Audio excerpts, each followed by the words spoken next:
un poquito tener la oportunidad de escuchar a personas de distintas disciplinas y de distintos ámbitos, sobre estas resonancias en torno al silencio, ¿no? Y basándonos en ese concepto de Panikkar del que hablábamos antes, desde esa intuición cosmoteámbrica articulamos estos diálogos desde lo natural, desde lo humano y desde lo divino. Hoy cerramos con Sergio Rodríguez. Tenemos la suerte de cerrar con Sergio Rodríguez. Sergio es arquitecto, es uno de los cofundadores de Milán, especializado en urbanismo y en paisaje en la Universidad de Milán y también en la Agencia Ecología Urbana de Barcelona. Además hizo un máster de arquitectura sostenible en la Universidad de Sevilla, ha sido profesor de paisaje en el Politécnico de Milán, de proyectos también en la universidad. En el ámbito cultural, comisaría distintos festivales como Luces de Barrio, Jardín Cosmopolitan, y colabora con el Ministerio de Cultura dentro del Comité Académico de los Encuentros de Cultura y Ciudadanía. Estoy seguro que muchos de vosotros habéis conocido o habéis participado o habéis visitado muchos de los grandes proyectos que Sergio, junto a Salas, que está aquí también, pues entre otros muchos, han ideado y han llevado a cabo. Así que nada, una suerte inmensa contar aquí con él para estructurar un poco este final. Sergio nos va a compartir un proyecto bellísimo que tiene y luego veremos un poco ese espacio para el intercambio, para charlar, para proponer, para dialogar y para que entre todos podamos generar nuevas ideas en torno a este tema.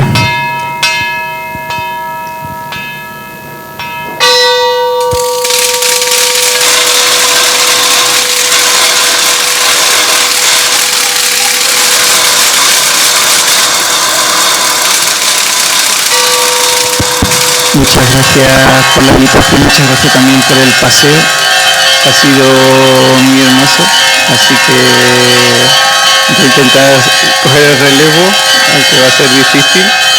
Y antes de nada, avisaros que la idea es hacer un sparring muy rápido porque es contar un proyecto antiguo, ya este no es un silencio que habitamos, pero que sigue ahí, digamos que dejó un sustrato muy importante en nosotros y que es algo que está como pendiente. Lo hemos intentado como sucesivas veces a lo largo del tiempo y es algo que estimamos que está inconcluso y casi diría que lo hemos puesto con Macarena, que es la persona que en esta ocasión ha querido un poco despertarlo. Hablamos de preparar así la sala porque sería casi una invitación a pasar rápido por esto para después pensar un poco juntos. De hecho hay personas aquí que saben de conventos y mucho, o están implicados en su salvaguarda mucho más que nosotros, ¿no? Es un proyecto que comenzamos a trabajar en City Thinking de IDEA, ¿vale? Voy a contar todo muy plano para que facilite la entrada después, ¿vale? Hace como 12 años quizás o algo así. ¿No va esto? Bueno, le doy aquí. Vale. ¿Sabéis que en Sevilla todavía hay 16 conventos de...? ¿Sí? Bueno, voy a intentar abajo, ¿no? Vale. Hay 16 conventos de clausura, ¿vale? Algunos están en muy mal estado. Ahora veremos la naturaleza también de ellos porque realmente hay un difícil mantenimiento, ¿no? de muchas de estas realidades y hace como, no sé si 12 o 14 años alguien le preguntó a IDEA, ¿no? Porque en ese momento se estaba planteando vender uno de esos conventos para poder pagar el mantenimiento de otros. Y le preguntó si podía pensar alguna estrategia para intentar salvaguardar, ¿no? O plantear el problema de otra manera. Nosotros entonces teníamos allí un laboratorio que se llamaba City Thinking y que los proyectos que le encargaban a la empresa, podríamos decir de manera oficial de una manera, nosotros lo trabajábamos como una alternativa que fuera, aunque fuera utópica, ¿no? Pero lanzábamos un camino, ¿no? Paralelo, ¿no? Que está muy bien que una empresa en aquel momento no se pudiera permitir ese ejercicio pues no tan ligado a las necesidades o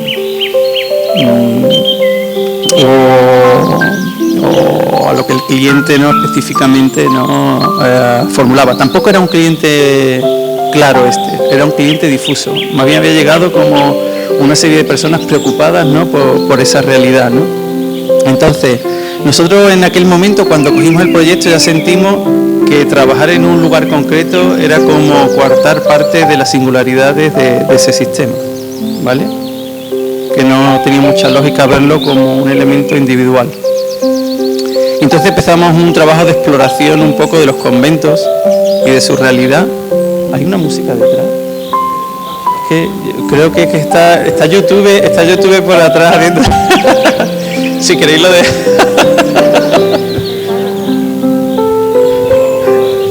¿Lo dejamos? Sí, mira. No, es que no os podéis imaginar lo que hay detrás. Uy, se ha ido para... ¿Da igual? Aquí. No, pero no va ahora. Volvemos. Sí. Bueno, entonces lo que vamos a compartir es un poco casi esa investigación un poco y algunos de los hallazgos que realizamos, ¿no? Hay algo que era interesante también. Recuerdo al principio cuando empezamos como caer en el enamoramiento, ¿no?, el descubrimiento de la etimología de las propias cosas, ¿no? Y recuerdo cuando empezamos a buscar monasterio, por ejemplo, que viene de monos, significa uno solo, ¿no? Convento significa asamblea, ¿no? Y cenobio significa vida en común, ¿no? Entonces es algo increíble, porque es como si en ese proceso también que tuvieron desde los primeros monasterios aislados, ¿no?, en entornos donde precisamente se invitaba, ¿no?, a ese retiro, ¿no?, de ese fugamundi, ¿no? Es verdad que las órdenes religiosas poco a poco, sobre todo las órdenes mendicantes, igual que el fenómeno urbano empieza a tomar importancia, ¿no?, y empiezan los desajustes, ¿no?, o los desequilibrios, ¿no? Aparecen, ¿no?, de repente estas órdenes mendicantes que sí que tienen las ciudades, ¿no?, pues un interés por empezar a resolver parte de estos desequilibrios, ¿no? Y empiezan a operar en la ciudad también, ¿no? Y de alguna manera, desde el Bajo Medievo comienzan a aparecer en la ciudad órdenes mendicantes que localizan los conventos y alrededor de ellos pues hospitales, la educación, es decir, había como una suerte, ¿no?, de ajuste no solamente de los desequilibrios que se empiezan a formar en las grandes congregaciones urbanas, ¿no?, sino también un interés por ejercer otro tipo de servicios. Entonces hay algo muy hermoso que ocurre. Recuerdo que en aquel momento había dos personas que estaban guiando el proceso. Una era Roland Barthes, que tenía un libro precioso en su último curso, que era sobre cómo vivir juntos. Se planteaba cómo vivir juntos, no solamente como la unidad familiar, sino los falasterios, los conventos mismos son otra manera de vivir juntos, que no es la unidad familiar típica. Y eso nos ayudaba a focalizar el problema no como algo religioso, ¿no?, como algo que ya pues parece una unidad como que no nos atañe, sino realmente como un laboratorio de experiencias de vida. Y eso sí nos atañe, puede ser cotidiano, igual que los conventos pueden existir otras instituciones que están promoviendo otras formas de vivir. Y desde esa interpelación nos empezaba a llamar mucho la atención este proyecto. Y después había otra persona que había reflexionado un poco tangencialmente, que era nada que ver con esto, que era Gregory Bateson, que es un pensador muy interesante, con un amplio rango de acción, desde la biología hasta la epistemología, etcétera, etcétera, que se preocupaba a veces por organizaciones que estaban trabajando por maneras de autorregularse, ¿no?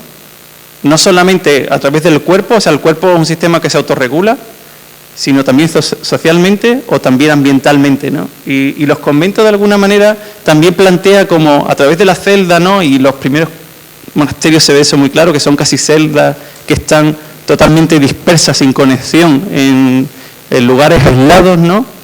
A cuando empiezan a trabajar más a nivel de organización social y aparecen los claustros, ¿no? Hay algunos sitios como de repente, ¿no? La Cartuja de Pavía, que todavía se ven casas separadas, ¿no? Con un claustro que lo ata, y hasta la relación con la naturaleza, porque los conventos al final son sitios relativamente autónomos que también tienen huertos, ¿no? Lugares de producción, y después hay algo que es francamente interesante, que se da en los conventos, que se nos olvida en algunas otras en algunos otros casos, ¿no? Y es la cuestión de que la arquitectura al final es la materialización de unos cuerpos concretos y de unas formas de vida concretas, ¿no?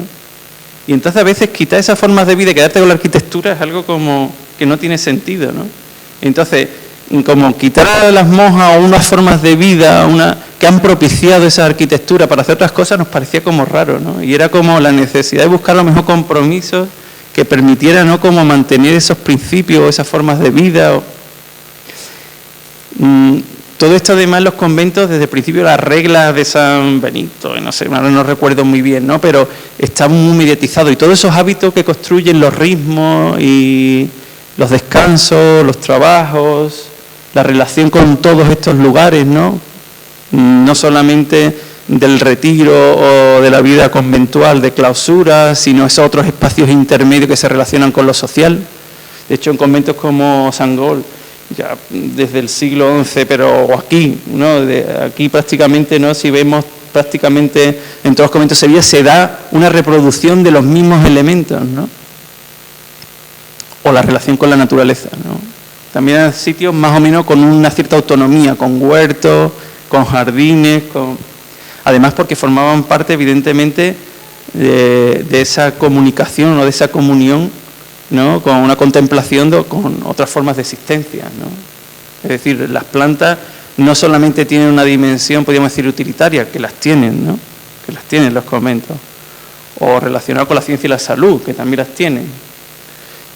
En Sevilla está muy bien documentado eso, sino también con una dimensión simbólica o de relación con otra serie de principios, ¿no? No me voy a detener mucho en eso. Lo que sí que vamos a trabajar, decidimos pronto que no íbamos a trabajar solamente con un convento, sino que lo ideal era trabajar con estos 14 conventos, y recuerdo la necesidad de empezar a tomar información sobre esto y saber qué es lo que, o sea, preguntábamos algo, pero qué es lo que podía haber interesante ahí, pero no sabíamos qué era. Entonces, una de las primeras labores fue leernos todo lo que había producido en aquel momento. No recuerdo ahora muy bien, pero recuerdo, por supuesto, los libros de María Teresa López Cano, los libros de Alfredo Morales, de Valdivia, bueno, todas las publicaciones que había, lo estuvimos cargando, metiendo todo en SIG. Comparto algunas de las cosas que íbamos como cartografiando, porque además lo íbamos haciendo como rápidamente haciendo cartografías, ¿no? Lo primero y más interesante, los 14 que quedan solamente son el atisbo de un sistema que llegó a tener en el siglo XVIII 80 conventos en la ciudad, en el centro de la ciudad, ¿no? Que como siempre como que llama la atención, ¿no?, el impacto que tuvo que tener, ¿no?, esta realidad en la ciudad. También hay que tener en cuenta que no solamente eran una serie de instituciones que realizaban unos servicios, ¿no?, sino que también era Puerto de India, supongo, y que tenía una importancia muy grande para las órdenes esa situación, ¿no? Ahí están representados todos los que fuimos capaces de cartografiar y los que estaban actualmente vigentes, con los que pensábamos trabajar. Recuerdo buscar que desde la antigüedad, los estilos, la protección histórica. Bueno, la protección histórica siempre es una cosa muy interesante que descubrimos, porque están protegidos históricamente normalmente los bienes inmuebles, los inmuebles, las arquitecturas, pero normalmente no los espacios libres, no los huertos. De hecho, fueron lo primero que las monjitas, conforme ha ido pasando el tiempo, pues por necesidades no iban vendiendo. Es decir, todo ese patrimonio de espacios blandos alrededor de los conventos que le permitía cierta autonomía, autosuficiencia, es precisamente lo que a lo largo del tiempo se ha ido perdiendo, ¿no? Actividades secundarias, ¿no? Casi toda la gente que ha planteado como qué maneras de reactivar esto se ha basado en no solamente históricamente la importancia que tenían para otras actividades, las relaciones que tenían con otros gremios, ¿no? Sino cómo en la actualidad siguen realizando parte de estos servicios, ¿no? Y han estudiado cómo podrían, ¿no?, albergarlos quizás o mantener. Recuerdo también cosas como ver, bueno, superficie construida, ¿no?, de estos conventos. Si lo comparamos con el resto de la ciudad que estamos hablando de la Almendra, eres un 2,2%, ¿no? Esto es una tontería. Pero recuerdo cuando empezamos a hacer juegos como estos, ¿no?, que es un 2,2%, que es 78.000 metros cuadrados, ¿no? Pues en un edificio tan grande como entrar en la Puerta de Jerez y salir en la Alameda, ¿no? Si entraríamos al edificio no nos saldríamos, ¿no? Para hablar un poco de la escala, ¿no? Monjas, cuando lo descubrimos también, ¿no? Cómo ha ido decayendo, ¿no? O cuántas monjas hay por convento, o cómo fue decayendo en el tiempo, ¿no? Metros cuadrados por monja. Hostia, cuando hace esta comparativa es divertida, ¿no? Hemos llegado a 700 metros cuadrados por monja. O sea, ¿cómo mantener esa realidad? Ya de por sí muchas de estas fábricas tenían un programa doble, de como los palacios sevillanos, ¿no? De inviernos que pasas en la planta alta, verano que pasas en la planta baja. Yo no te puedo decir normal, pero... O sea, son como para dibujar un poco esas realidades, ¿no? Espacios verdes que hay, ¿no?, en los conventos. Uy, el 13,2% de los espacios libres del centro de la ciudad están en los conventos. Y es solamente el 2% de los espacios construidos. Recuerdo cuando llegamos aquí, que fue la primera vez que dijimos, hostia, aquí hay un tema, ¿no? Eso significa que un ciudadano del centro de Sevilla tiene 3,27 metros cuadrados por persona y que un convento, o sea, una monjita tiene 83 metros cuadrados.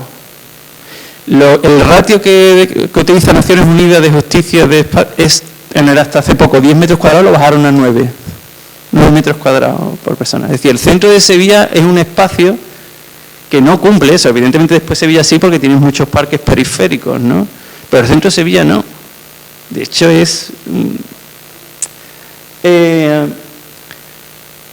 esto no habla de una injusticia, al revés.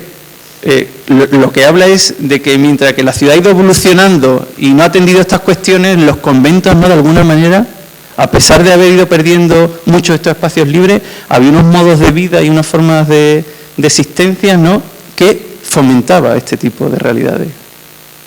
Eso no se hace desde la crítica, ¿vale?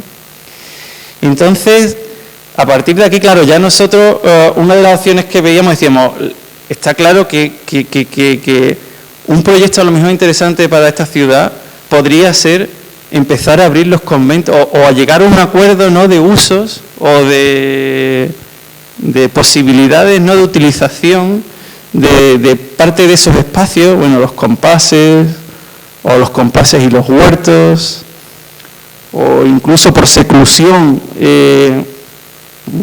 claustros, ¿no?, para precisamente introducirlo dentro de la red de espacios libres de la ciudad. No son espacios cualquiera. O sea, son espacios algunos que nunca han sido construidos y algunos que tienen evidentemente alrededor una arquitectura y unos valores, ¿no?, de un valor pues incalculable, claro. Y había algo aquí, ¿no?, y lo traía por vosotras también, ¿no?, que decíamos que, claro, que parte de los valores que hay detrás, atesorados detrás de estos lugares, ¿no?, que para nosotros tienen un valor incalculable, no solamente está en la propia naturaleza o en la propia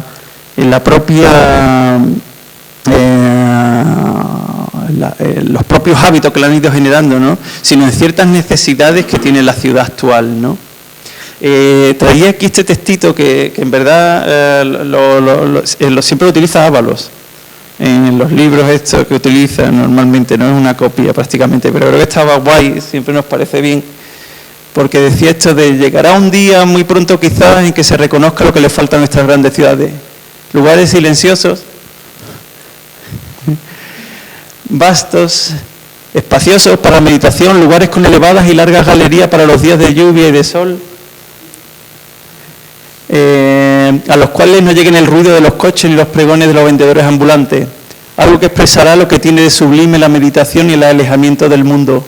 Queremos traducirnos a nosotros mismos en piedras y plantas, queremos pasearnos por nosotros mismos cuando circulemos por esas galerías y esos jardines, ¿no? Ese es de Nietzsche. Ese es Francisco.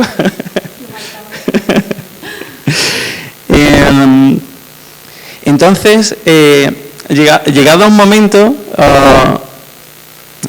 entendíamos que parte del interés que podría tener no solamente ya mantener o no estas entidades, sino que tenían un valor propio para la ciudad. Y que parte del proyecto estaba en cómo se podía articular eso, o cómo podría ser relevante, o cómo podría despertar a través de valores que no están solamente dentro de los conventos, sino que están fuera, o están en un diálogo con ellos, ¿no?, que tiene la ciudad, ¿no? Entonces, nosotros por aquel entonces también, que después habíamos estado justamente antes con Salvador Rueda, de la Agencia de Ecología Urbana, y recuerdo, para nosotros esto es muy importante, esto es un plano de Obsted, que es el arquitecto paisajista que diseñó, es muy conocido por el Central Park de Nueva York, ¿vale? Pero tiene otras intervenciones como esta que son sumamente interesantes porque él fue uno de los primeros paisajistas que empezó a entender el valor funcional de los parques y los jardines.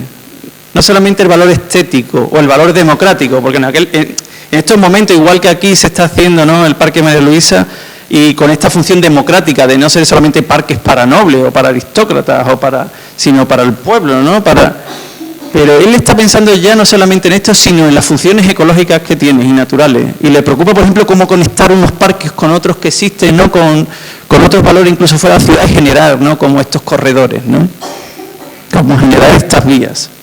Esto, claro, tiene una escala y una dimensión que lo que voy a decir es para que me dé vergüenza, pero bueno, da igual.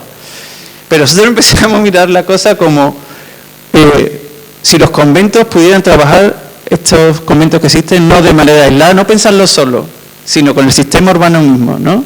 Entonces cartografiamos todos los espacios verdes del centro donde había árboles y demás, y hicimos buffer, hicimos un pequeño vinculación de cómo se podrían conectar, ¿no? Y entonces de repente nos empezaban a surgir, ¿no?, como estas vías verdes, ¿no?, estos parques lineales, que además pasarían algunas veces por el interior de estos conventos, ¿no? Y en este momento, y es por lo que ya nos invitan, en verdad, en este momento se publicó el primer atlas de sonidos de ciudades de España. Y Sevilla fue una de las ciudades que se publicó este atlas, con el atlas de decibelios de todas las calles, ¿vale? Y entonces nos asombró, lo descargamos, y entonces nos dimos cuenta que prácticamente esta misma vía coincidía con las zonas, con estas calles, ¿no? Podemos utilizar, o había una vía prácticamente que corría por el mismo que los espacios verdes, que era la vía más baja, de 30 decibelios. Creo que recordar que era esta, la azulita clara, ¿no? Entonces, claro, es normal, es el centro de Sevilla, son calles estrechas, no hay tráfico, ¿no? Pero había algo bello como que parte de los atributos que están en los conventos, ¿no?, de repente también estaban fuera. Y nos planteábamos así como con gusto, ¿no?, como si no había ahí una infraestructura ya que no veíamos, pero que estaba, ¿no?, y que no había diseñado nadie, o bueno, o mucha gente en el tiempo, ¿no?, que era como algo emergente. Y eso daba gustito, o sea, era como un pensamiento que de repente, ¿no?, era atractivo. Y recuerdo, bueno, pues decidimos salir a la calle como a seguir esta ruta, era como no sé, como las experiencias estas de derivas situacionistas, ¿no? Pues has descubierto algo que no, pues vamos a salir a la calle, vamos a recorrer esta línea a ver qué nos lleva, ¿no? Estuvimos haciendo fotografías y demás. Ese día nos encontramos además con esta imagen, ¿no?, que no es muy difícil de ver aquí, vamos, tampoco es que tenga mucho mérito, ¿no? Pero que sí nos habla sobre estas realidades, estas capacidades, ¿no?, que hay de atravesar la ciudad, no mejor de otra manera, ¿no?, con otros valores, con otras cualidades, ¿no? Esta última imagen es porque ya entonces ya nos cruzamos demasiado, yo creo que ya más de lo conveniente, Y decíamos, pues si una estructura esta existe, casi no se tendría que diseñar. Por ejemplo, si el ayuntamiento llega y hace un plan, casi mal, ¿no? Sino que tendría que ser algo como que surgiera de un proceso, ¿no? De cómo si se cuenta a la gente o se hace algún sistema de participación, la gente podría aportar que vive en esas calles también algo, los comercios, intentar. Este proyecto también tenía partes de conexiones, ¿no? También con espacios productivos, espacios que no me he ahorrado contarlo aquí, ¿no? Pero se había detectado como agentes y actividades, ¿no? Que podían tener también como un interés, ¿no? Pero sí estaba la idea esta como las calles, no las calles, no, los corrales de vecinos, ¿no? Sino como las calles de vecinos, ¿no? Además los corrales también siempre esta cosa de no saber si en su evolución forma parte, ¿no? De calles cerradas, ¿no? Que se cerraron y demás, ¿no? Pero que tiene que ver con la tutela de los espacios libres, con la manera que nos corresponsabilizamos de las cosas, ¿no? Y de un proyecto imaginario de hasta qué punto no se podría de alguna manera pues invitar a, ¿no? Abrir estos espacios, invitar a la gente que está en estas calles, ¿no? A ayudar a aumentar estas cualidades, ¿no? Esto lo intentamos hacer y no funcionó. Este fue el primer. Las personas que nos habían contratado tampoco al final lo vieron porque ellos de verdad querían vender un espacio y se quedó un poco ahí este proyecto en el olvido, ¿no? Recuerdo que hubo un momento de interés para nosotros porque en Linz, en el Festival de Música de Linz, que es muy reconocido, hubo un año además que se trabajó con la idea del silencio y se articuló paseos urbanos de baja intensidad y la gente colaboró, ¿no? En crear lo contrario a lo normal, ¿no? Quiere decir, no solamente espacios para música, sino espacios para intentar conseguir esas cualidades en la ciudad.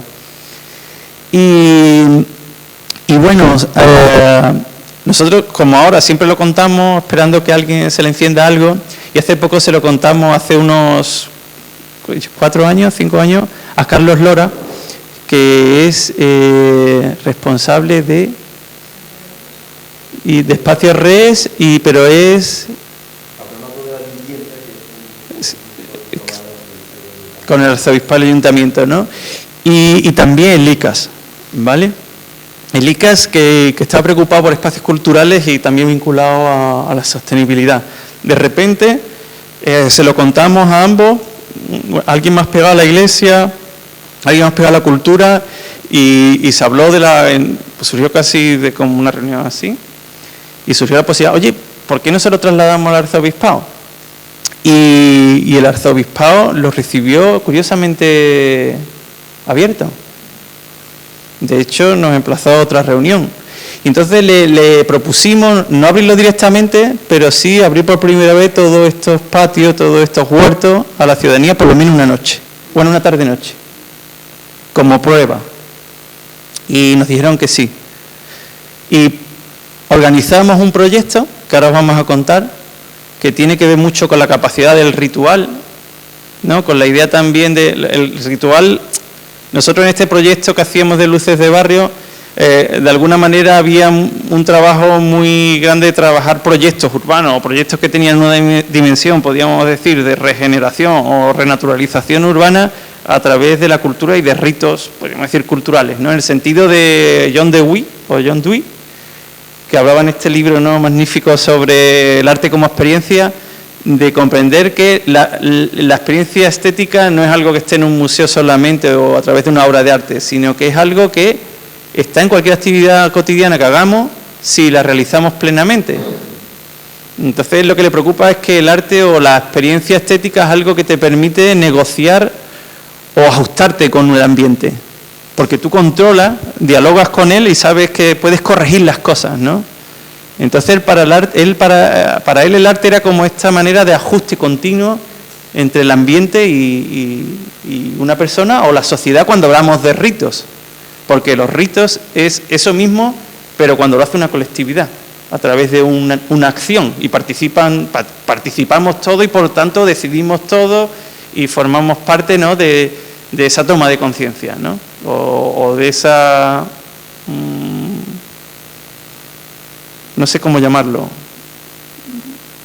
Es como lo contrario de la comunicación, es como una comunión, ¿vale? Es algo a lo mejor más tácito, pero bueno, yo creo que aquí esta ciudad está bastante acostumbrada a estas cosas, no tengo que explicar nada. Total. Lo que le planteamos era intentar abrir la mayoría de esos espacios, lo que las órdenes estuvieran, digamos, adecuadas. La excusa era invitar a artistas a realizar una obra en cada uno de estos espacios para poder visitar, era la excusa. Además, había una dimensión más que era hacerlo con naranjas amargas. Los naranjos en la ciudad en ese momento del año, de la Navidad, que era cuando se planteaba, están las frutas en el momento más álgido. Y después, aunque es de origen islámico, el hecho es que los conventos tienen una presencia fundamental, también forma parte del mantenimiento de muchos aspectos culinarios, en fin. Y también planteábamos que hubiera una acción que desde estos espacios también hubiera, que con las naranjas, de iluminar no solamente estos espacios, sino que la gente ayudara a iluminar este recorrido, ¿vale?, en la noche. Y encargamos una pieza a Llorens Barber, que era una pieza musical para tocarse con las campanas de los conventos, para facilitar ese tránsito en silencio y demás, cada cierto tiempo, que es lo que habéis escuchado al principio. Bueno, era una versión, porque al final solamente lo hicimos en un convento, ¿vale? La historia triste de esto es que al final, por motivos de salud, por motivos de diferente tipo, el proyecto volvió a decaer, ¿vale? Y solamente lo hicimos en el convento de Santa Clara. Fue como una... Lo estoy diciendo mal, ¿no? ¿Estás diciendo...? Bueno, si queréis intervenir, habíamos dicho que la cosa era contarlo muy rápido para poder intervenir y hablar y determinar ya, ¿vale? Entonces sí, lo llamamos la noche naranja. Todas las personas que tuviera que entrar le decíamos que tenía que traer una naranja cortada y ya preparábamos como una lámpara antigua, ¿no? Y el hecho era casi... ¿no? Pues... trabajar con las naranjas. Muchos artistas, la idea era trabajar en estos espacios con obras vinculadas con algo muy sencillo, que tenía un poder evocador, que estaba muy vinculado con los rituales. Y la idea es que no se quedara solamente en los conventos, ¿no?, sino que fueran iluminando, ¿no?, como este parque lineal, ¿no? Bien, estas son imágenes de esta tentativa, de este prototipado, ¿no? Bueno, y este es Llorens Barber, ¿no? Aquí voy a poner continuará con una interrogación, pero aquí es la invitación ya al debate, diálogo y nada. ¿Quién empieza?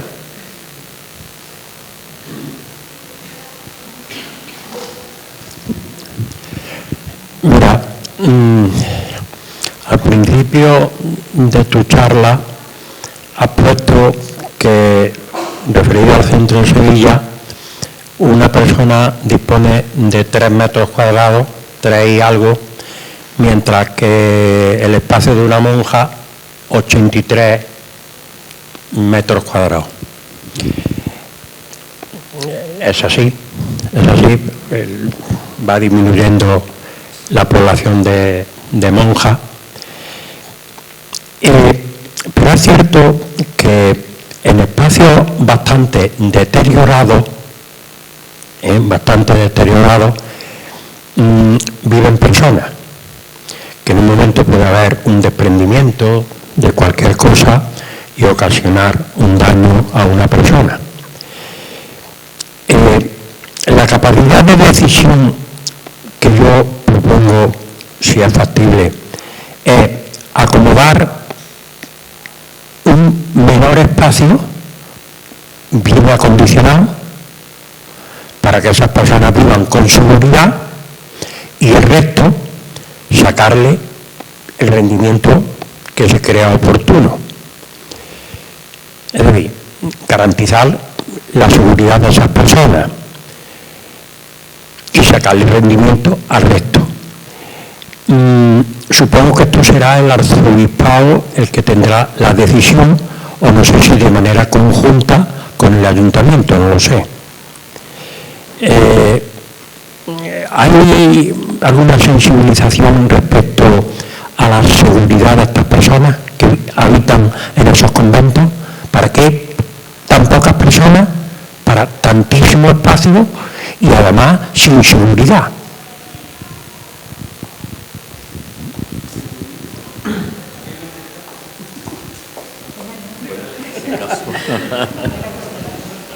Bueno, pues aprovecho, pero bueno, primero me gustaría felicitar a la Fundación Madariaga y a Sergio, primero por la magnífica y bellísima exposición que ha planteado, y a Sergio por este trabajo de investigación magnífico como los que habéis hecho en City Thinking, pero quizás exótico, absolutamente exótico, lo podría describir por su rareza y claridad, ¿no?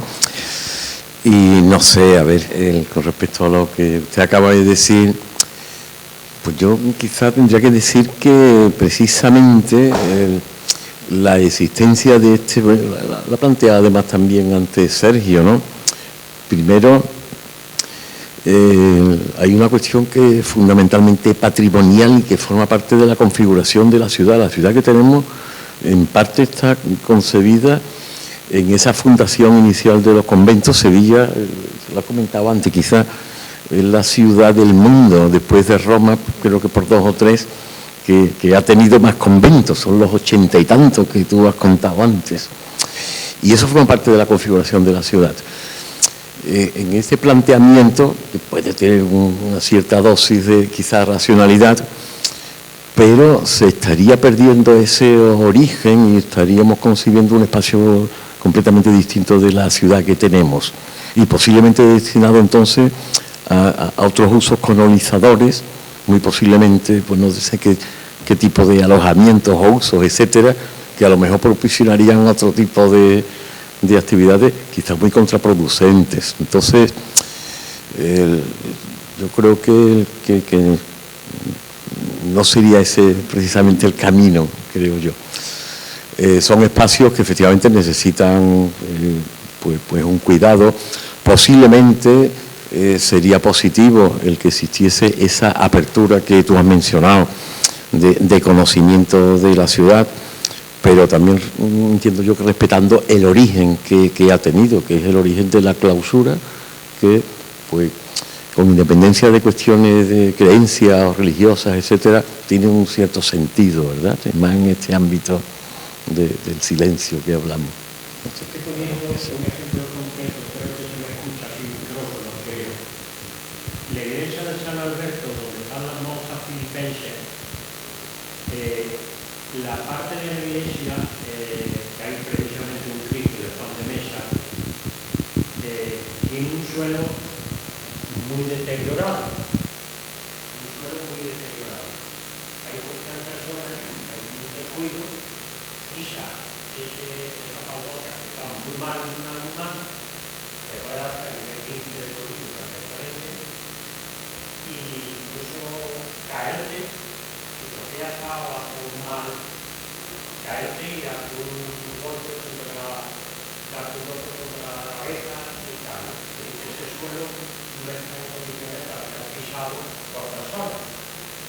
Y será un planteamiento. Menos espacio, pero más en condiciones.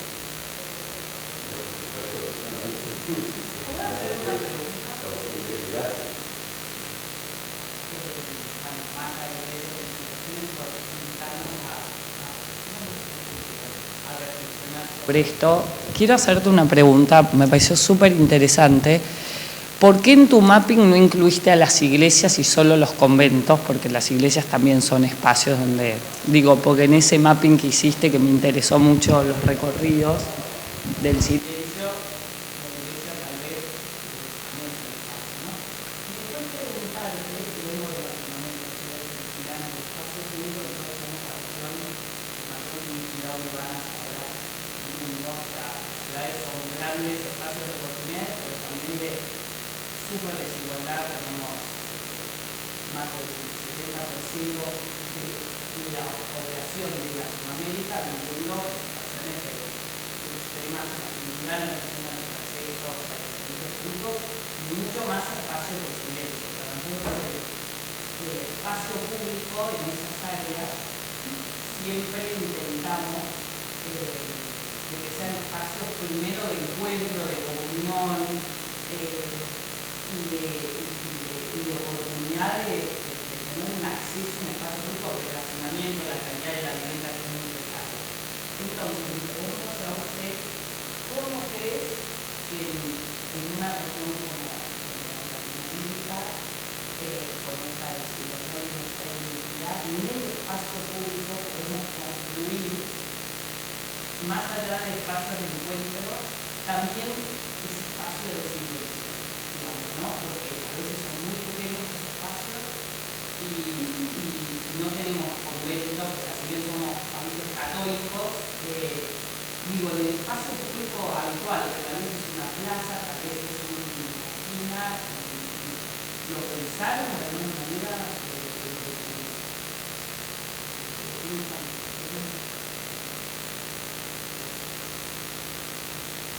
Hola. Voy a hablar primero y algo así. Una cosa que no sé si hemos dicho clara, cuando poníamos diferentes escenarios, es que habíamos estado hablando con algunas órdenes en concreto y siempre se pensaba que fuera de manera respetuosa con el uso que realmente hacen o necesitan del espacio.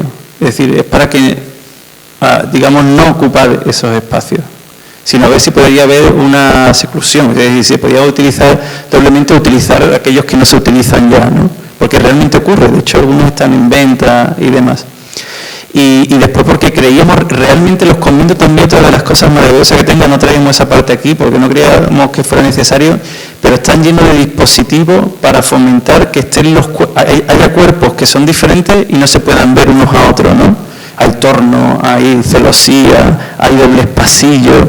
Entonces un lugar riquísimo con dispositivos arquitectónicos que permitiría explorar, ¿no?, una arquitectura que introduce esos espacios de manera a lo mejor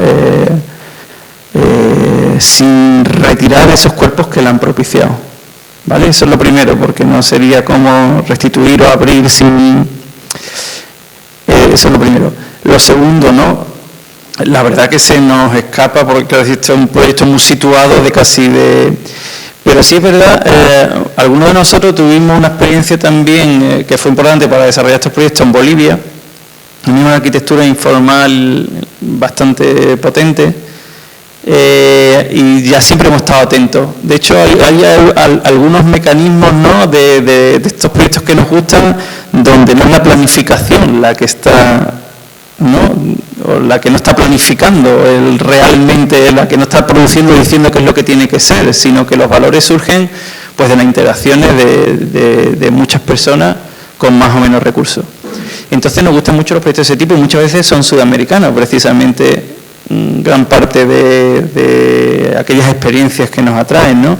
Recuerdo justamente en la Bienal de Venecia que hace poco había un proyecto precioso en Venezuela donde habían construido un parque verde entre dos favelas aprovechando preexistencias que existían y alrededor de allí se habían unido con otros colectivos de una biblioteca de no sé qué, de no sé cuánto, y con la acción de los vecinos estaban haciendo, ¿no?, como esa infraestructura que conectaba dos cerros y que al final era una necesidad de los padres para que los niños jugaran en algunos sitios sin, a lo mejor atendiendo para que la presencia de la droga no fuera tan, ¿no? Entonces, hay algo hermoso también, o sea, como igual que cuando en un jardín, si un jardín está cuidado porque hay alguien detrás de cada de esas personas y que no está cuidado, entonces como que son espacios que se ven muy bien, ¿no?, los cuidados o los... me gustaría pensar que sí es posible, ¿no? Lo que pasa que evidentemente yo qué sé, es que el problema que tenéis vosotros, por ejemplo, con los asentamientos informales, supongo que realmente, o sea, es que a mí me coge... Pero, sin embargo, te digo que algunos de los ejemplos más palpables que tenemos es de ese tipo de... Con respecto al silencio ya no, sí.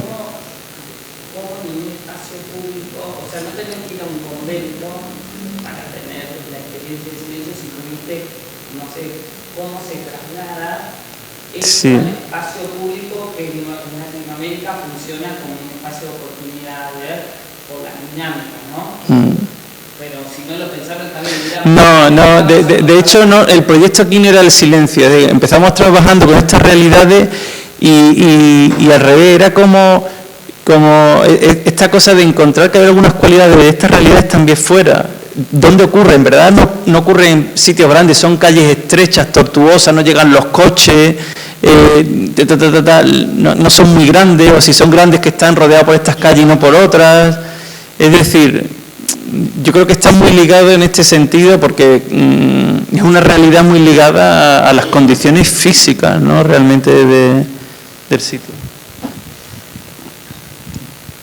Bueno, rescatando un poco lo que me conquistó cuando yo leí este texto hace años y recuperamos hace poco, el concepto de los conventos como nodos de equilibrio en la ciudad, ¿no? Como nodos de equilibrio, de nuevo con esa triple dimensión de la que hablábamos en la exposición, de la que hablábamos al principio, con esa dimensión humana, de esa dimensión social, de esa dimensión más espiritual.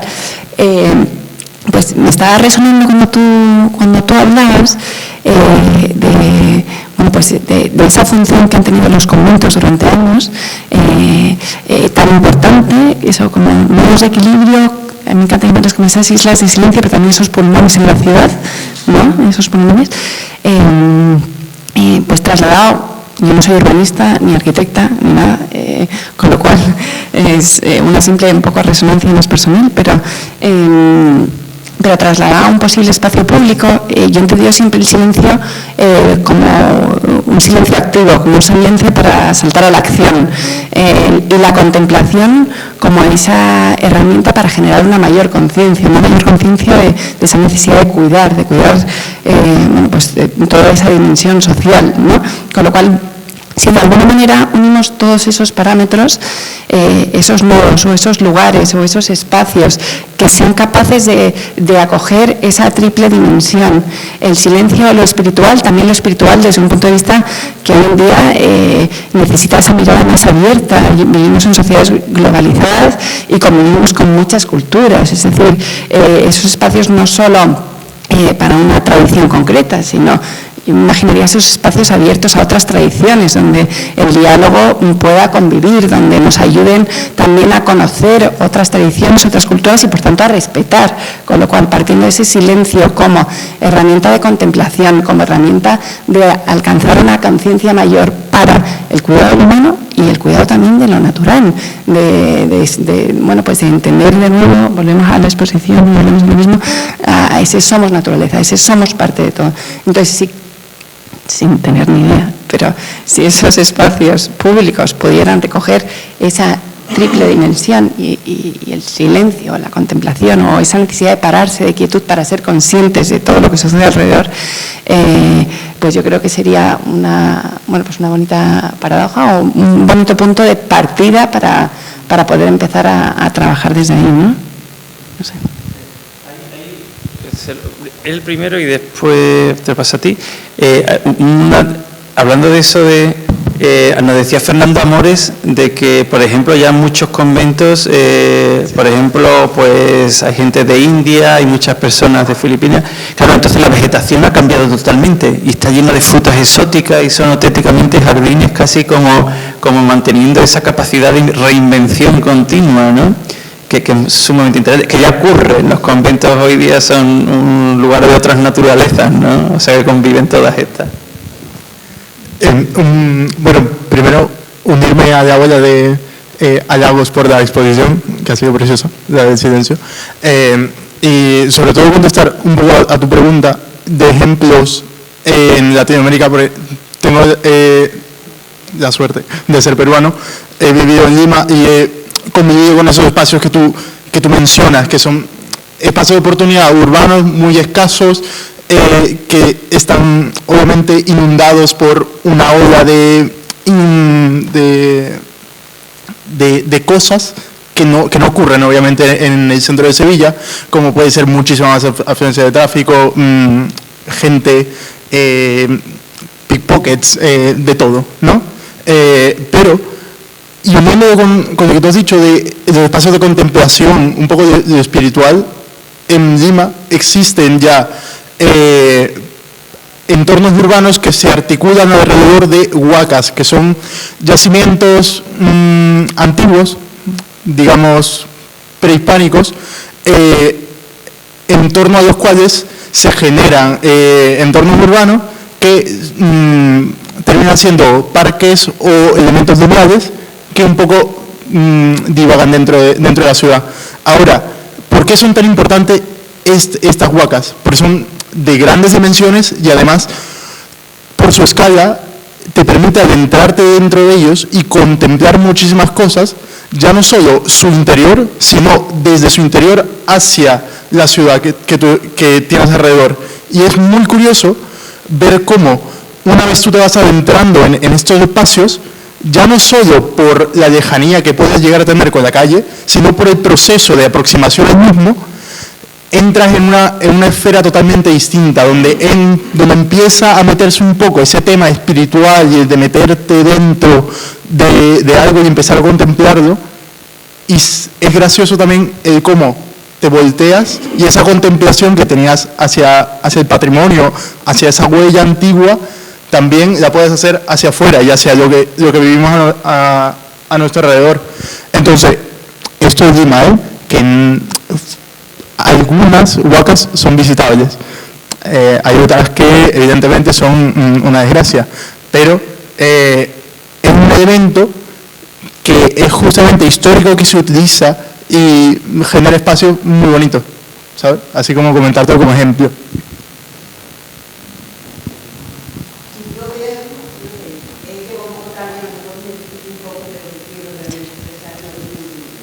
Para mí es fundamental separarlo al espacio de cultura y lo que creo que tiene que unificar en la cultura. No me apetece, no veo interesante ni siquiera crear espacios grandes con implicación y a alterarlo con un modernismo que hay en el sector. Yo creo que el valor está en crear una conciencia pública donde se viva el silencio con una cualidad de la ciudad, independiente de cada individuo. Que hay que privilegio de ciertos sitios sobre el privilegio de vida. A mí me parece que tiene que ver con, por ejemplo, una campana sonando de todo una gente hace una realidad simplemente de un nivel de una ciudad. Eso es tan pequeño que se escucha tan solo por el mismo, con tal potencia que no se trata de crear un espacio ni utilizar si se servicio ni se el cuidado del patrimonio es una necesidad, eso es lo que estamos hablando.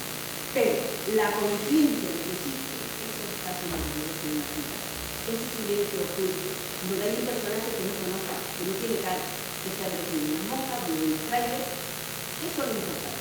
Y que tú, por mirar mental, de pronto participa en ese silencio que ellos han elegido y han provocado y han creado, porque es su voz. Y a mí me hace partícipe porque me permite tener conciencia de que esto es. Para mí hay que hacer. Por lo tanto, yo no tocaba nada más que crear la conciencia de que existe en la ciudad silencio, meditación, espacio de conciencia. Y eso lo vive tanto el que está dentro del ministerio, que tiene su propio sentido, mientras mía, que participo de poder utilizar ese ambiente y tener cuenta de que existe una ciudad donde no se conoce. Quizás se me interpreta que eso grande ruido, pero eso no es silencio. Hay muchos caminos y la expresión de este modo de proceso de cultura.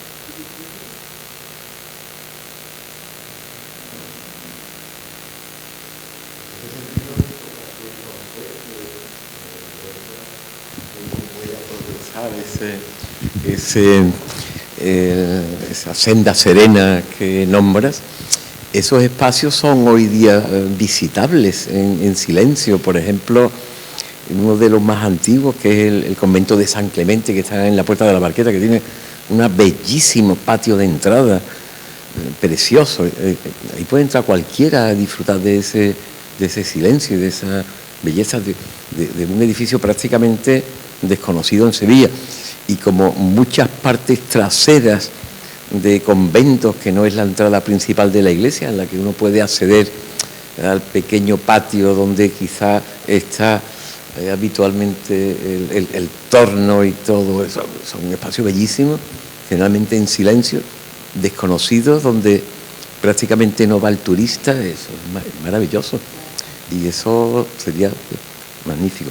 Y sería magnífico, efectivamente, que las autoridades que correspondan, ese contacto primero que tuviste con el arzobispado, que ya era otro arzobispo, y no sé si eso fue lo que dio al traste con el asunto, pues puede provocar el que se pueda recomponer esa posible medio utilización de esa forma absolutamente controlada de parte de estos espacios. Yo creo que sería interesante para la ciudad.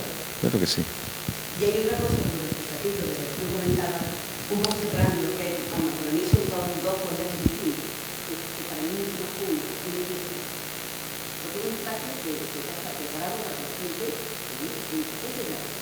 Ahora, el convento no es público, es una pequeña, es una carencia, es una necesidad que te provoca a ti participar voluntariamente en una sola visión. Y eso es lo que a mí, pero lo que hablamos que de la intersección de la retirada de ese registro espiritual y de esa vivencia única personal que se queda en un mundo que se queda y los espacios no se quedan pero yo a mí no sé si estoy diciendo si yo como algo de eso lo podemos hacer asequible sin tener que ir al convento en lo que es el espacio público.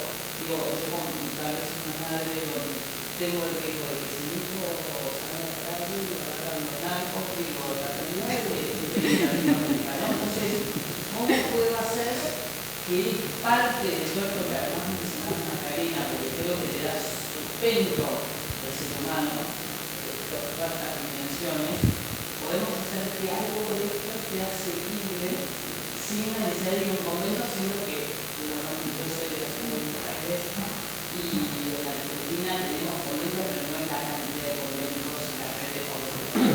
Sí tenemos iglesias católicas, pero también hay mucha proliferación de iglesias evangélicas, que son espacios, digo, para mí eso es como el gran desafío, sobre todo para Latinoamérica, donde nosotros tenemos patrimonio cultural como contaba el señor de Lima, la Argentina tenemos patrimonio cultural, por supuesto, pero tal vez más vinculado con la naturaleza y alejado de las urbes. Entonces, ¿cómo logramos que en el espacio que tenemos hacer que esos valores de alguna manera se sientan? Yo creo que ese es un desafío que tenemos nosotros en Latinoamérica.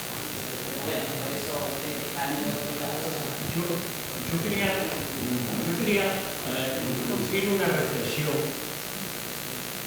personal, muy personal, en el que no voy a pedir que se esté de acuerdo conmigo, en absoluto, muy personal.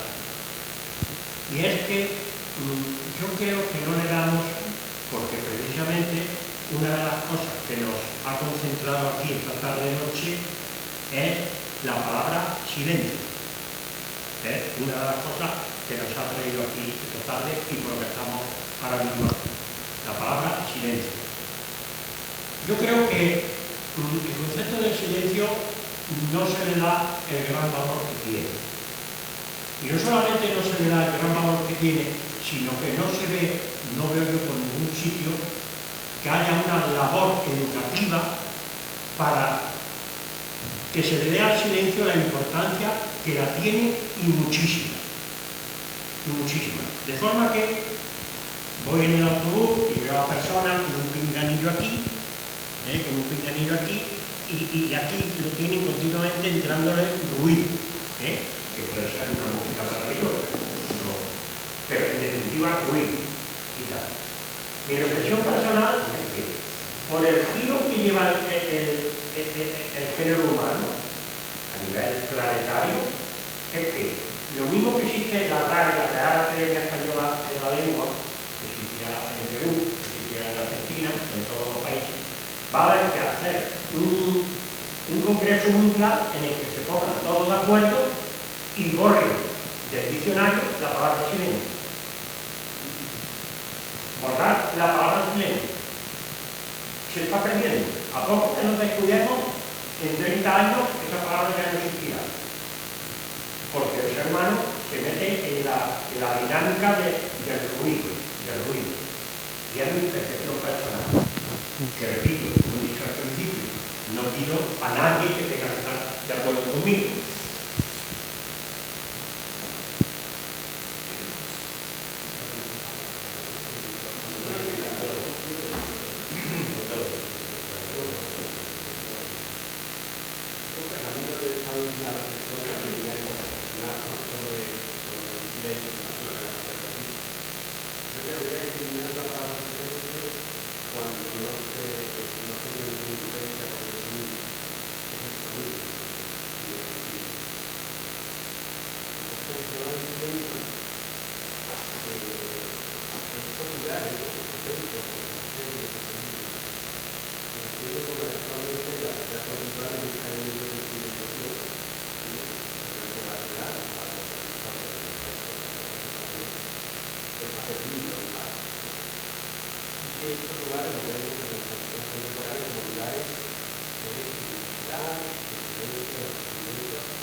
cosas que cuando estás acá y te vas allá, disfrutan de manera grave. Cuando vengan acá de repente un poquito de ruido. Entonces, digamos, también vengo de lugares que tienen montañas de 6.800 metros de nivel del mar, es decir, acá el más alto del 6 es 7.800. Y un vínculo con cultura muy interesante, vinculado con cultura andina, inicialmente vinculado con la única, vivió y tenía todo un fenómeno, era todo un fenómeno de alegoría de comunicación, de cosas que hacen al contacto con la tierra y claro. Ese fenómeno, sin duda, que es, yo creo que el silencio es un tema que tiene que ser de cada vez más fuerza, con mayor vitalidad, y casi una lucha del pueblo en búsqueda del silencio, porque si no, se van a poner los auriculares para tener menos ruido de lo que tienen en la calle. Y lo que pasa, la gente utiliza eso para aislarse del ruido que tiene a la vuelta. Yo cuando voy en el metro, no lo aguanto el ruido. Eso es un de clase. Pero tiene que ver justamente con ese fenómeno. Yo creo que hoy el silencio pasa a tener una virtualidad enorme, sobre todo en lugares como Sevilla, como Madrid, como Barcelona, como Valencia, que tienen un nivel vital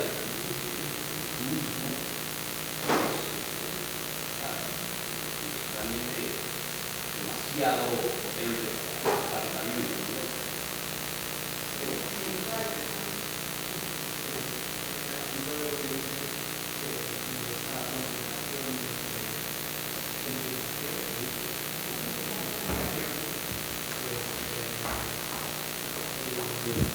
Gracias.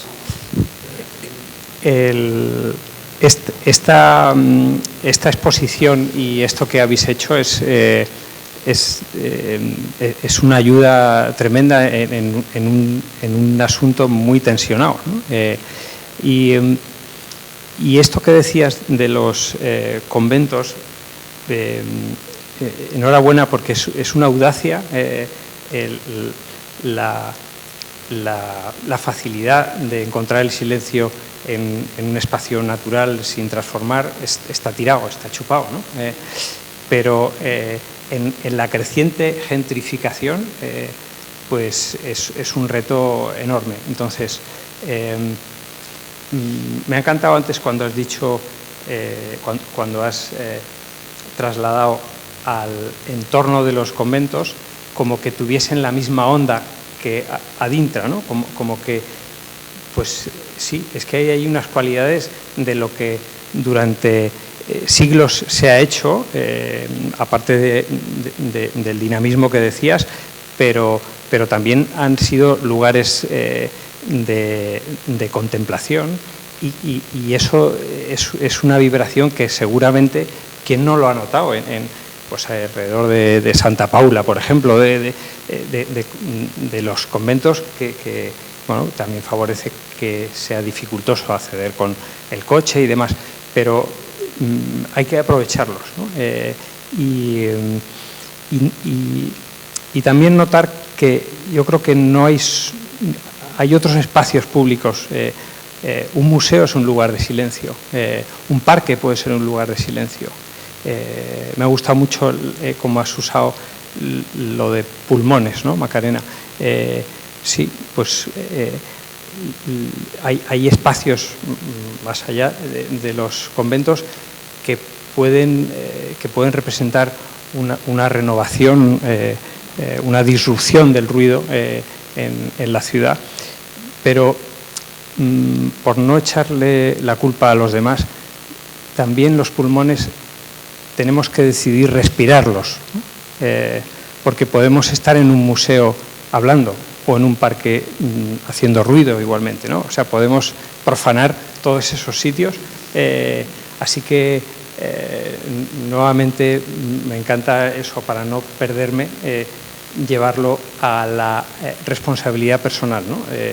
El ruido es muy socorrido, para mí es muy socorrido, y es una acción subversiva el silencio y que bueno, pues que es una toma de responsabilidad, ¿no?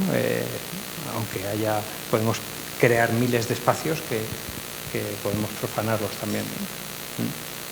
Gracias.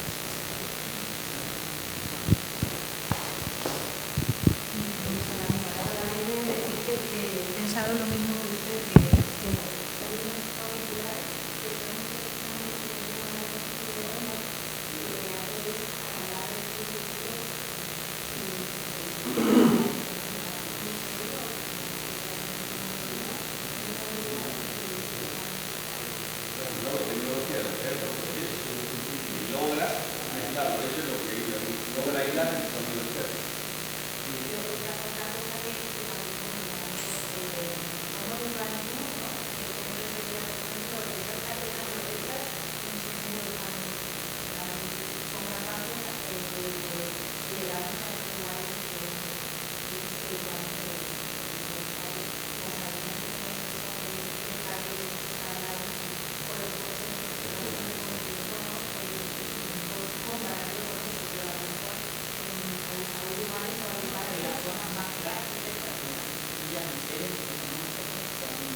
lo físico claramente, la arquitectura física condiciona la arquitectura social, todos sabemos que estamos haciendo.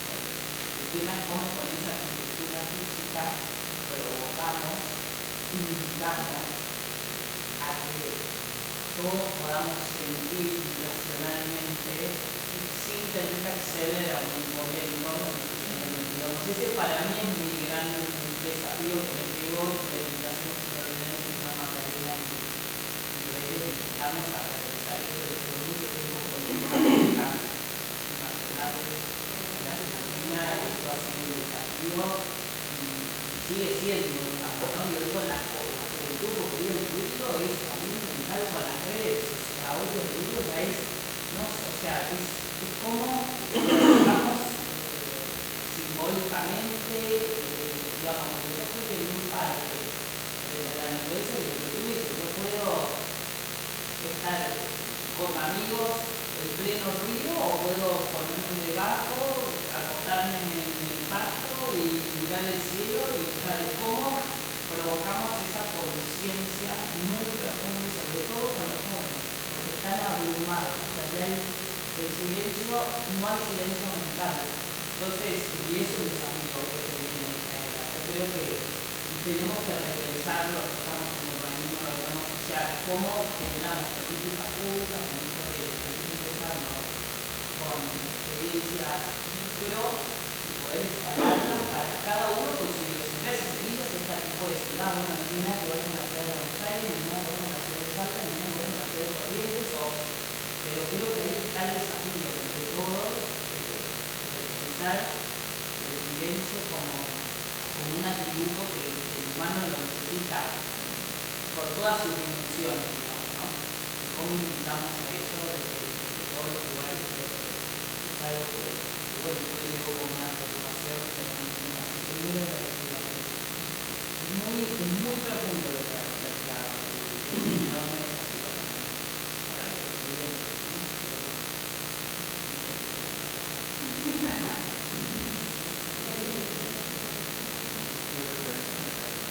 Thank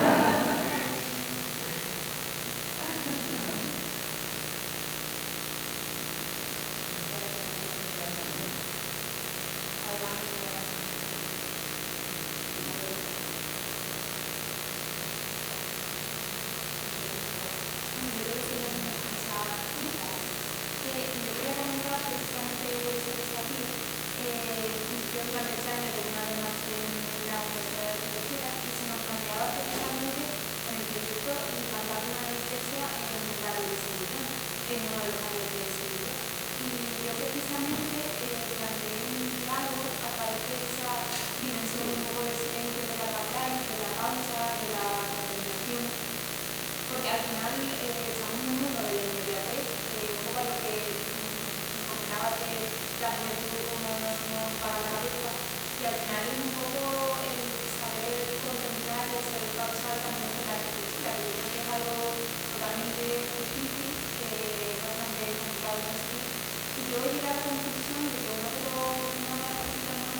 podemos establecer recorridos a ese silencio, lo siento, lo pausa, que quizá también tiene en cuenta un poco el detalle, ¿no? Porque la persona al final se pausa y digamos que dialoga con el espacio cuando tiene un detalle al contar, cuando tiene un sentido, ¿no? Entonces, yo por esa parte, por ejemplo, planteaba la necesidad de recorrido, incluso desde fuera, hasta el formato de curso, porque al final es un poco lo que te invita a caminar, a contemplar.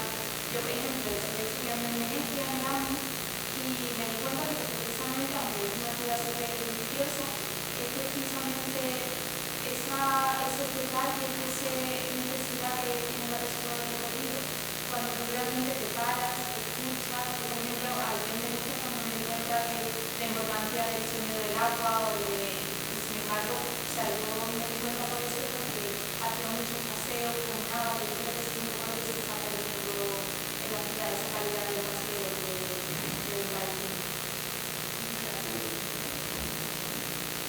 Ese paseo que ella menciona se ve clarísimamente en tu propuesta en cómo se va acercando hacia distintos puntos de interés y cómo se hace a través de recorridos verdes y casualmente también pues se juntan con esa zona donde hay menos decibelios y tal, pero a mí me gustaría tratar también una dimensión más a esa propuesta.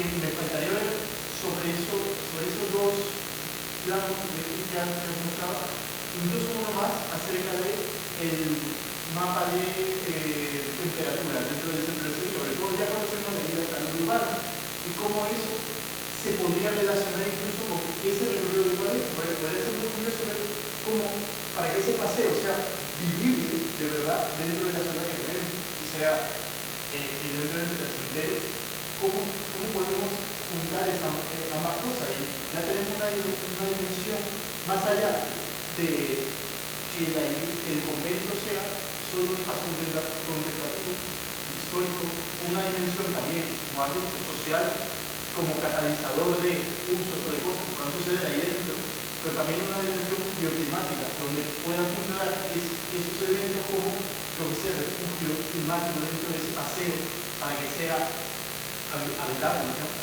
Eso también refuerza muchísimo más y creo que podría darle mayor riqueza, ver cómo se pueden juntar estos formatos.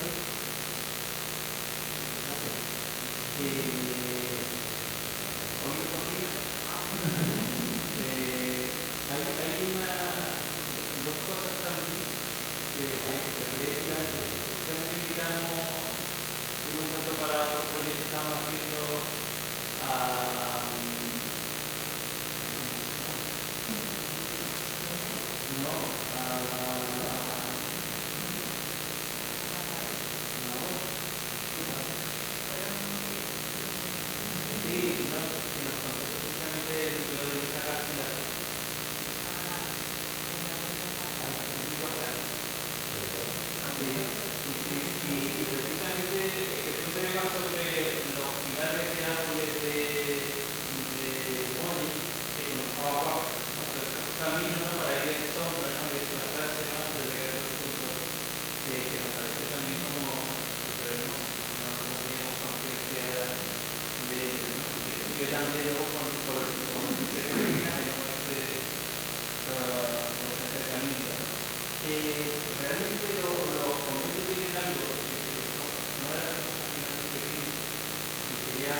Entonces, estaba pensando que igual que es verdad que es un problema de educación o de cultura. Yo creo que una vez teníamos un poco de eso en la medicina del metro y nos pusimos así.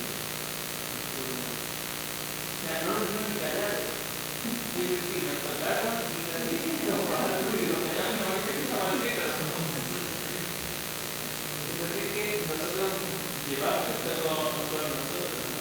Pero yo estaba pensando que sí es un ejemplo claro. Y que de nuevo, hablando del espacio, digo, ¿cómo fuera, por ejemplo, aquí se plasmó con fue a nivel de enseñanza? Y que, por ejemplo, en Sofía lo que estudió principalmente hicieron geógrafos como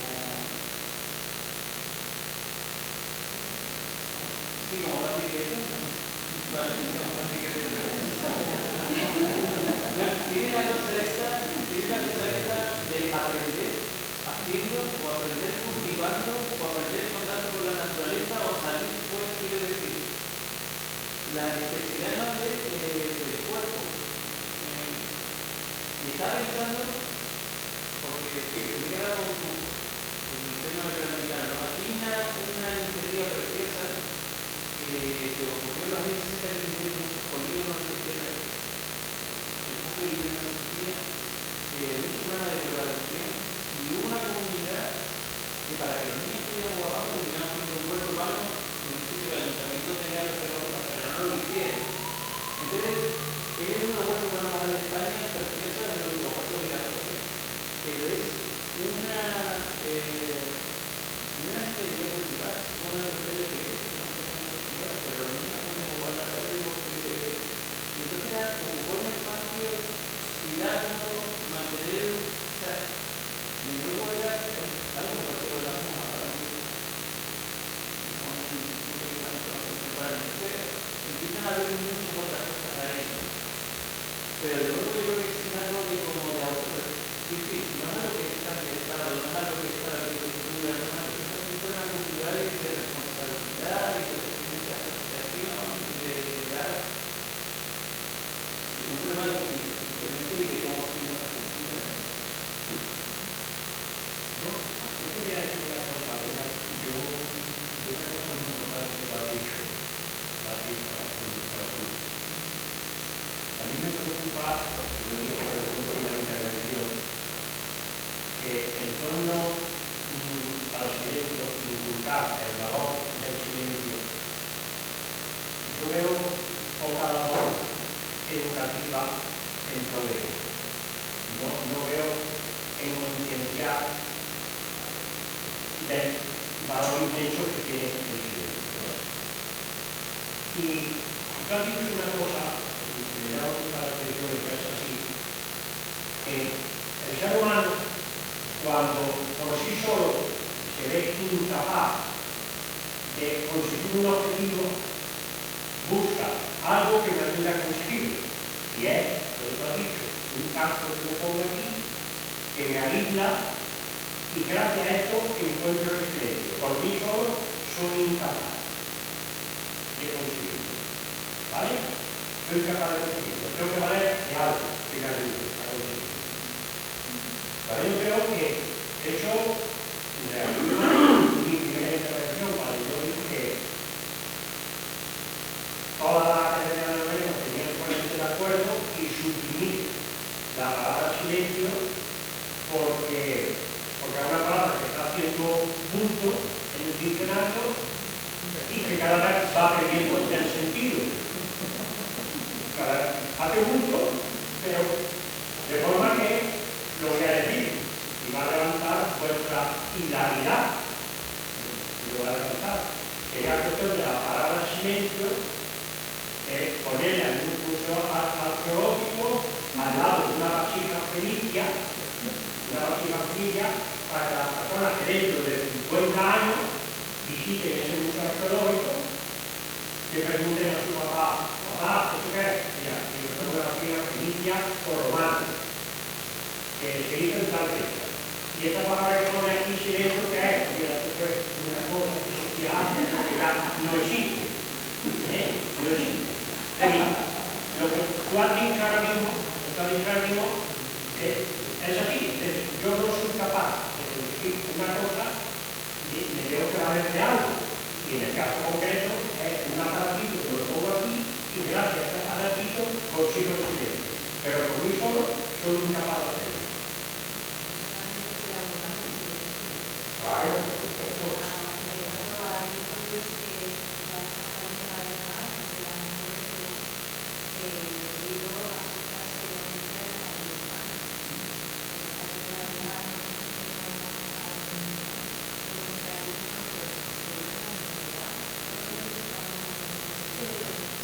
Se hace un poco en pro de él.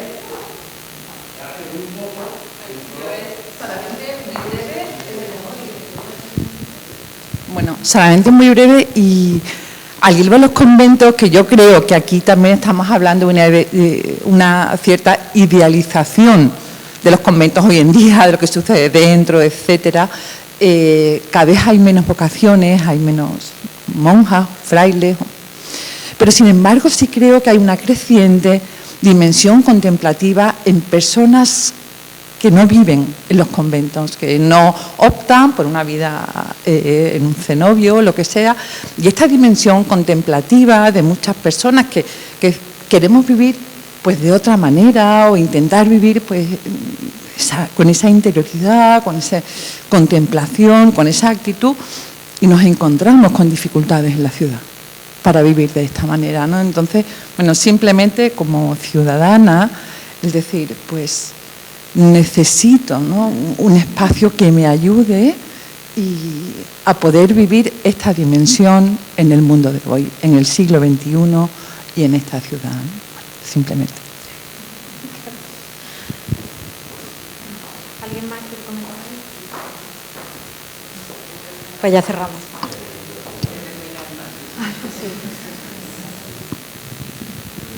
Nada, pues muchísimas gracias a todos por haber venido a la exposición, por haber disfrutado de estos diálogos y de este cierre con Sergio, que yo me he permitido el lujo de venir como oyente. Y bueno, que espero que esto sea una semilla y que crezcamos y repitamos y nos veamos pronto otra vez celebrando el silencio y aportando ideas nuevas. Muchas gracias a todos. No sé si Macarena quiere.